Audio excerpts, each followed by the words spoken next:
கிறிஸ்துவுக்குள் மிகவும் பிரியமானவர்களே, தினம் ஒரு தூதின் வழியாக இந்த வாரத்தின் முதல் நாளில் உயிர்த்தெழுந்த நல்ல நாளிலே உங்களை சந்திப்பதில் மிக மிக மகிழ்ச்சி அடைகிறேன். இந்த நாளிலே ஏசாயா தீர்க்கதரிசன புஸ்தகம் 56:7 வசனம், என் ஜெப வீட்டிலே அவர்களை மகிழ பண்ணுவேன் என்று கர்த்தர் சொல்கிறார். கர்த்தருடைய நேரடியான வார்த்தை.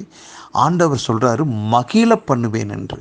அப்போ ஏன் இந்த வார்த்தை சொல்லுகிறார் என்றால், அருமையான தேவனுடைய ஜனமே, நம்முடைய மகிழ்ச்சியை, சந்தோஷத்தை திருடின நிறையா விதமான காரியங்கள் சத்துரு செய்திருக்கிறான். சிலருக்கு வியாதி, சிலருக்கு கடன் பிரச்சனை, சிலருக்கு தீராத பலவிதமான மனக்குழப்பங்கள், விடை காண முடியாத எத்தனையோ விதமான கேள்விகள், இப்படி பல்வேறு விதங்களிலே மன அழுத்தத்தால் பாதிக்கப்பட்டிருக்கலாம். இப்படி பல்வேறு விதங்களிலே பல சம்பவங்களை சந்தித்த நீங்கள் ஒருவேளை அந்த மகிழ்ச்சி, சந்தோஷத்தை இழந்து போனவர்களாக இருக்கலாம்.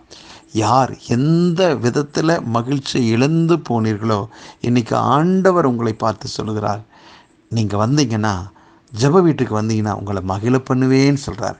அப்போ கர்த்தர் கொடுக்குற சமாதானம் உலகம் கொடுக்குற சமாதானத்தை காட்டிலும் 1000 மடங்கு அதிகமானது. கர்த்தர் கொடுக்குற மகிழ்ச்சி உலகத்தில் நீங்கள் எந்த இடத்துக்கு போனாலும் கிடைக்காத ஒரு மகிழ்ச்சி.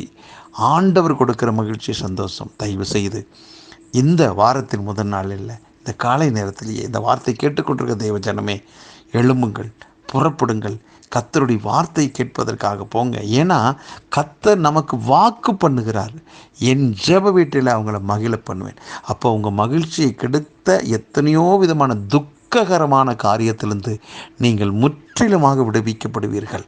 அது எந்த ரூபத்தில் உங்கள் மகிழ்ச்சியை கெடுத்ததோ, ஆனால் தேவ சமூகத்துக்கு வந்த ஒரே காரணத்தினால நீங்கள் சந்தோஷத்தையும் சமாதானத்தையும் ஆறுதலையும் சுகத்தையும் பெறுவீர்கள்.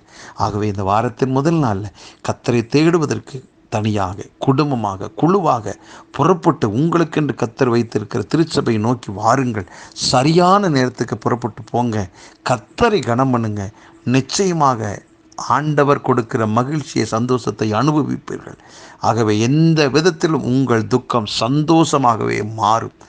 நம்பிக்கையோடு புறப்படுங்கள். நல்ல வழி உங்களுக்கு பிறக்கும். ஜெபிக்கலாமா? நல்ல பிதாவே, இந்த நல்ல காலை வேளைக்காக நன்றி. வாரத்தின் முதல் நாளில் உங்களுடைய சமூகத்தில் கூடி வருவது சந்தோஷமான காரியம். அப்பா, நாங்கள் யார் எந்த நிலைமையில் இருந்தாலும் ஜெப வீட்டில் எங்களை கொண்டு வந்து மகிழ பண்ணுவேன் என்று வாக்கு பண்ணியிருக்கிறேன். அப்படியே இன்றைக்கு யார் யாரெல்லாம் எந்த திருச்சபைக்கு போகிறார்களோ அங்கே அவங்களை கர்த்தர் மகிழ பண்ண போகிறீங்க. ஒவ்வொருவரும் நிறைவோடு, விடுதலையோடு, மகிழ்ச்சியோடு அவங்கவுங்க இல்லத்துக்கு கர்த்தாவை நீங்கள் அனுப்ப போகிற தயவுக்காக நன்றி அப்பா. இந்த நல்ல வேளையில் இந்த வார்த்தை கேட்கிற ஒவ்வொருவருடைய வாழ்விலும் மகிழ்ச்சி, சந்தோஷம் ஆமாண்டவரே ஒரு நதியாய் ஆறாக பழுகி பெருகுவதாக, நன்மையும் கிருபையும் தொடர்வதாக ஒவ்வொருவரை வாழ்த்தி ஆசீர்வதிக்கிறேன். இயேசு கிறிஸ்து நாமத்தை ஜெபிக்கிற நல்ல பிதாவே, ஆமென்.